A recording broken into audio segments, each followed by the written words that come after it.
Mike, you got a single best chart.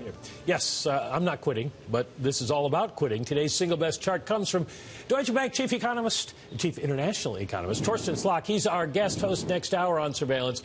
The chart shows, look at this, how people are voluntarily quitting jobs at a pre-crisis rate. The number of people who feel secure enough to leave their jobs and look for another one has risen dramatically over the last few years, and it's back to where we were right when the financial crisis was getting underway, at the same time that interest rates have remained pegged to zero. You notice how they had tracked the quit rate reasonably well over the years, and now people are leaving their jobs, but the Fed hasn't moved. More evidence, and Janet Yellen has mentioned this, that the Fed is starting to get to the point where it might feel behind the curve. And I love charts like this. The divergence is so clear. The tracking between the federal funds target rate and the quit rate is so clear until we hit the zero bound, and then they completely diverge. And, of course, it's one of Janet Yellen's favorite indicators, too, isn't it? Yeah, it is. She has mentioned this. It's something that she's watching. She brought it up yesterday in her press conference. And, you know, the title of that chart, "We Got to Get Out of This Place," the old Animals song, not just about quitting, but it may also refer to the Fed. At the zero bound, exactly. We have Luigi Zingales from the Chicago Booth School with us.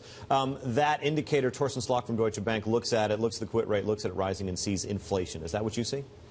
The first thing is we see a better labor market, which is that's the most important thing. Second is, yes, it suggests that the Fed should start tightening because the labor market is getting better, and if there is no tightening, eventually there will be inflation.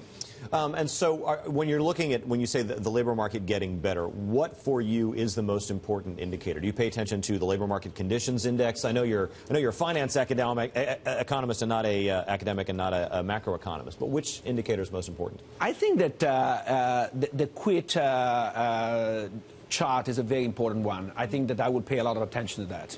Luigi, what does the German 10-year yield this morning at 74 basis points say to you? It says that the crisis in Europe is not over. And so I think that that's a problem not just for Europe, but for the world economy overall. I think that one of the reasons why Yellen is not sure about whether to raise rates is because she's concerned about a slowdown, a global slowdown that can come also from Europe.